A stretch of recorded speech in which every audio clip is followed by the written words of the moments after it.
will people really get back together in close quarters? I have my serious doubts about that. This is TSN In Depth. I'm Rick Westhead, joined by Randy Vataha from Game Plan LLC. Randy's the founder of Game Plan, which advises professional sports teams on financial matters. We're also joined by Charlie Lyons. Charlie is a veteran television and film producer and now works in the wellness space with Mike Tyson.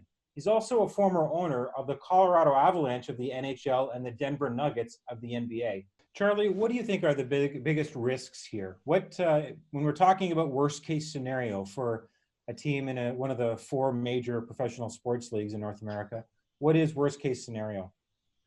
Well, worst case scenario is that the disease is worse than it appears to be. I saw a statistic yesterday that it's going to equal 12 years of the Vietnam War in 5 weeks. What that does to people's state of mind, the extent to which it shakes up the world, the normal ecosystem of operating, and how that all comes back together.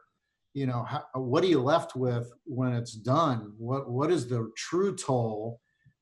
You rely on the wherewithal and the goodwill of season ticket holders and sponsors, and what happens in their life. So it's going to be a very careful rebuilding process, but we're in real time when it comes to managing the crisis. Randy, do you have a sense for the scope of this disaster? We already know that some teams in the major professional sports were losing tens of millions of dollars annually in good times when the economy was ticking along. How bad might the bleeding be right now? Well, I think the bleeding is severe, but I think, even if it goes into early next year, I think that's all financially surmountable.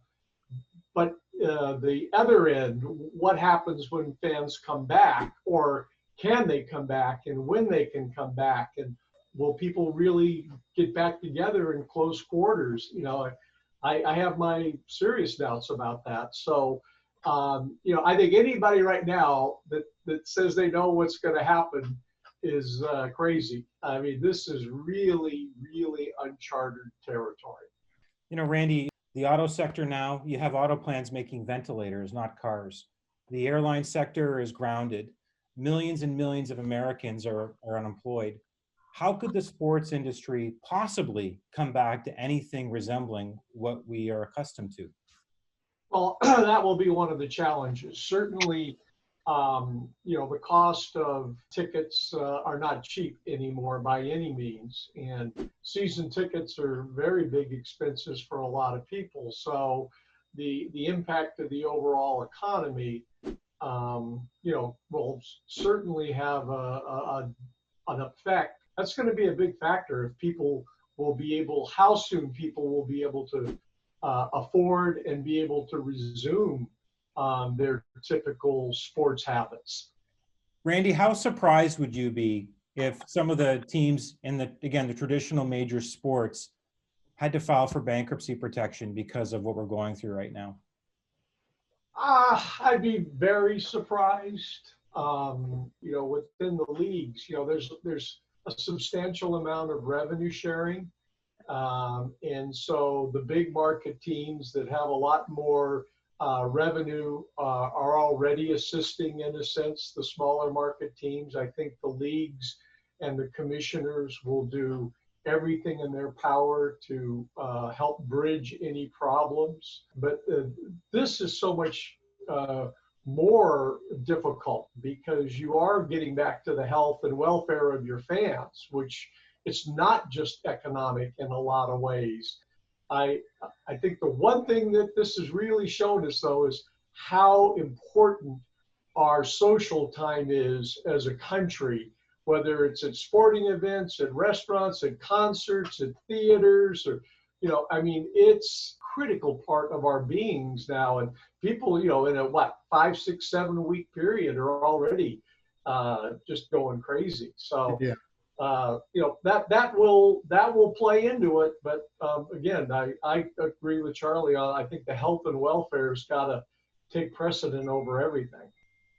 Charlie, based on your experience in the television industry, the National Hockey League is going out right now trying to find a new partner for the U.S. television. The league makes about $200 million a year, and some people had expected they'd be able to triple that in a new deal. Where does the pandemic and lockdown and changes in the economy leave the NHL now? Does it make it harder for them or not? The answer is, look, as an economic event, this is so unprecedented, and it can't possibly be good for anything related to value. But when you think about the beauty of sports, how much people miss it when it's not there, this communal aspect of humanity where we all like to gather together, that is so precious, and even more so today. So I believe that if anything, this is going to cement the affection towards entertainment properties like this that make us feel better. It's a crown jewel, and it will come back. And it may come back in a different form, but the purity of the contest and the entertainment value is not going to change. And boy, is it going to be celebrated when it returns. Charlie, it sounds like what you're saying is that some franchises could actually be worth more, in coming months than they are right now, as we, reevaluate what's important to us and the community that sports represents for us. Yeah, they're all the people that sit around those tables now, and a lot of them being individuals that have made enormous fortunes. They didn't get there by selling in distress. They sold when things were at a peak. And so I just don't see people running from a situation like that. I see them all banding together to try and solve it. And in the process, they'll figure out ways to even make it better. Hey, we're all locked in our houses right now. Is anyone out there trying to buy a professional sports franchise? Yeah. Well, let's put it this way. When you say trying to buy, there are people that are interested buyers. Do I think that a deal is going to get done in the next short term? No. It would take somebody with extreme courage to actually close on a deal right now. You never really know.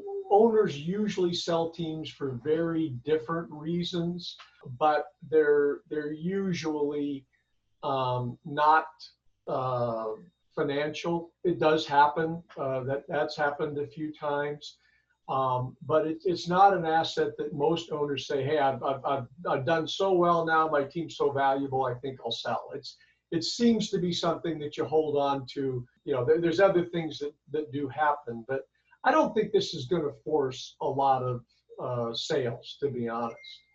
Randy, we know that the NHL is now roughly a $5 billion per year enterprise. How much money do you think that this industry might bring in next year, assuming that we're back on the ice in September?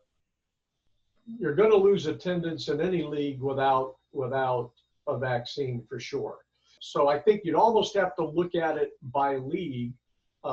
You could say that the NHL might be the most vulnerable in terms of a percentage because so much of their revenue is still gate receipts and sponsorships, and not nearly the same media revenue, except in the big markets you have very lucrative local TV contracts on top, but they're still not the same percentage. So, if they open up and they seat people, 4 seats here and then 10 feet away, and assume your attendance drops by, call it 30-40%.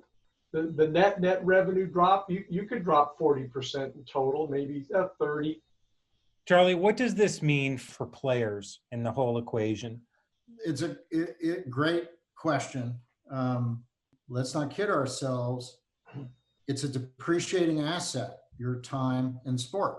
So to miss a season is really emotionally, physically, in every way damaging to our most important partners. So any solution that involves their economic circumstance. It's not treated with the respect for the fact that you're only there because of them.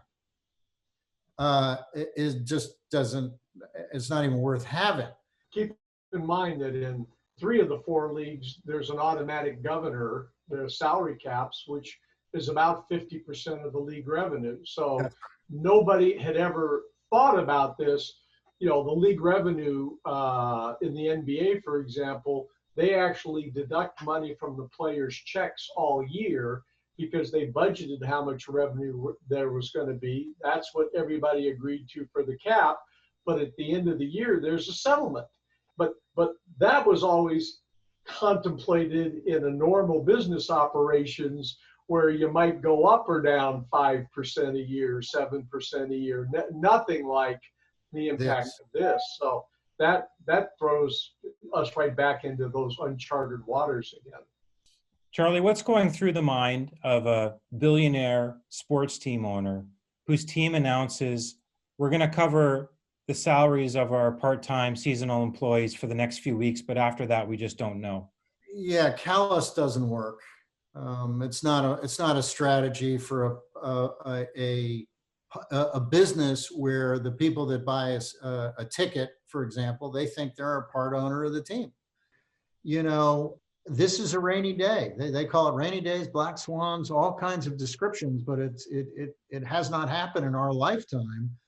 And you have to reach out to embrace the people that have been most impacted, which are the people that are parking cars and people that are offering security and the concession stands, gift shops. And it's almost statutory if you're part of a league that you have to understand how to give back to the community and give back to the people that got you there. And so they'll kind of lead the way, I think, in being innovative at how to do that, because you have to.